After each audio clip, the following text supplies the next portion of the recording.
Saravá, e aí galera, meu nome é Bruno Simões Gonçalves, sou psicólogo. Estamos começando aqui mais um videozinho para contar um pouco a história do que a gente tem construído como psicologia da descolonização latino-americana, o pensamento da descolonização latino-americana.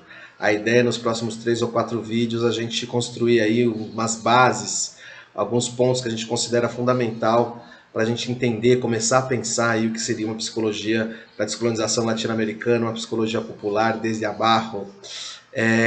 Então, memória larga. Acho que a memória larga é um assunto bastante importante para a gente trocar uma ideia, para sacar um pouco o que seria uma psicologia da descolonização latino-americana. E aí uma formação subjetiva dos povos latino-americanos, né? Memória larga, memória longa, memória funda, memória que vai lá atrás, né? Tem a ver com pensar a formação coletiva e individual contemporânea, nossa agora, ou dos sujeitos sociais aí ao longo do tempo, a partir de um largo espaço de tempo que constrói a nossa memória. A primeira vez que pelo menos que eu conheci mais, que isso foi ganhando um certo relevo, uma certa importância, quem pensou bastante isso foi uma socióloga chamada Silvia Rivera Cusicanqui.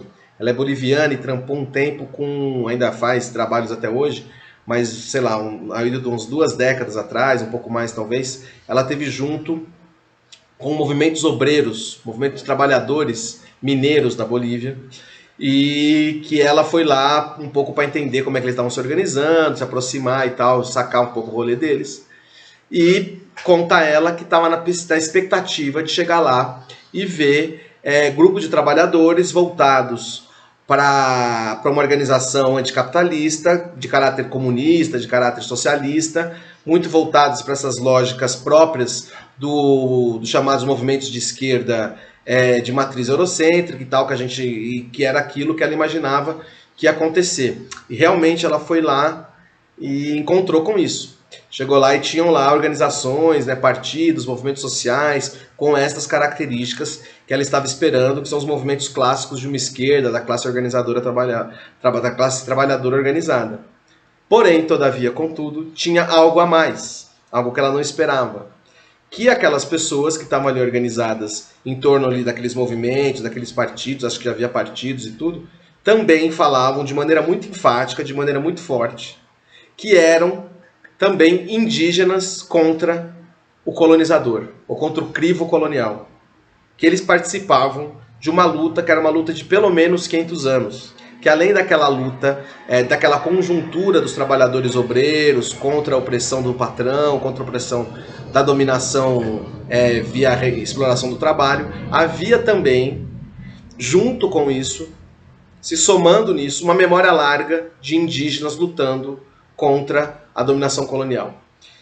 Daí, dessa experiência de perceber que existia uma memória funda nesses povos que estavam ali se organizando para lutar contra a dominação, havia uma memória colonial, a Silvia pensou, enfim, nessa categoria, que é a categoria da memória larga, ou seja, a ideia do que aquilo que nos anima hoje, e aí a gente pode chamar que nos forma enquanto subjetividade, enquanto sujeitos sociais, enquanto coletivos, está determinado, vem a partir, vem no bojo, vem num histórico que não é só um histórico mais imediato, de algumas décadas, até de algumas centenas de anos, mas que nos remete a lutas e a processos históricos muito mais antigos.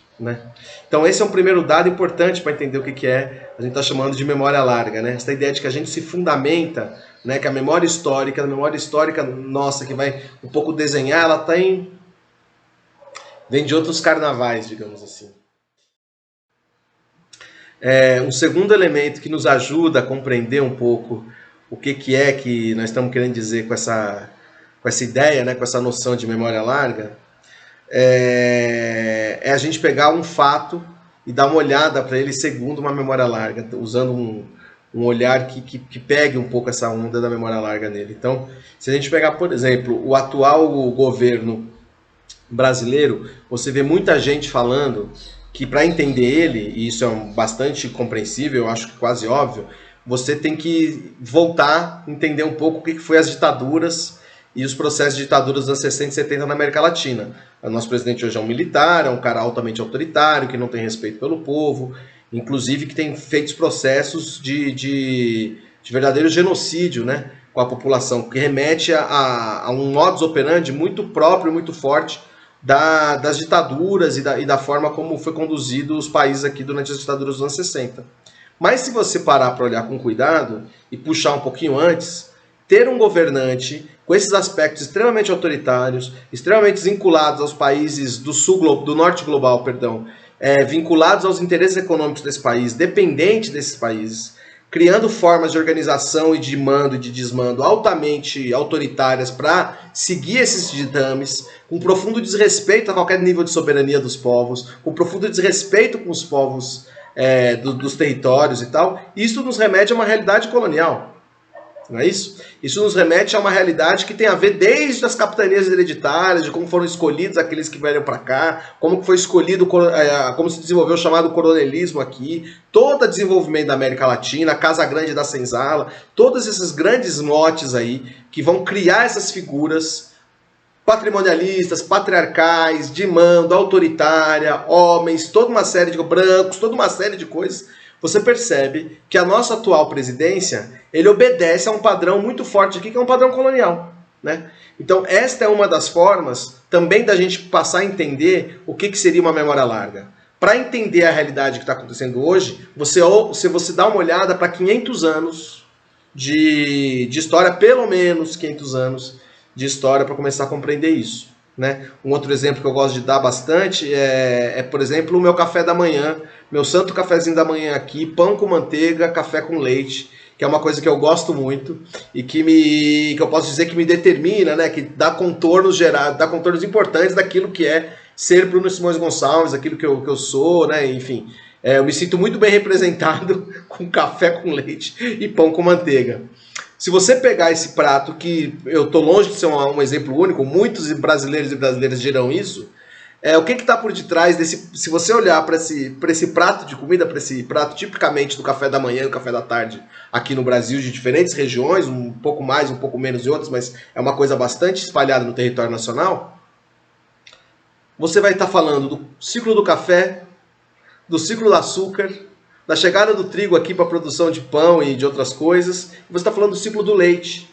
Ou seja, você está falando do ciclo econômico fundamental da colonialidade do Brasil colonial. Existem outros, em diferentes regiões isso vai ganhando mais ou menos forma, não é homogeneizar e dizer que é só isso, mas isso a gente sabe como é importante. Ou seja, eu, sendo Bruno e me sentindo super eu mesmo, todo dia de manhã, quando eu como meu cafezinho e o meu pão com manteiga e o leite, eu sou alguém que foi forjado na sua individualidade, na sua subjetividade, por uma história que tem a ver com uma larga duração do nosso mundo, velho mundo Brasil da Brusundanga, né?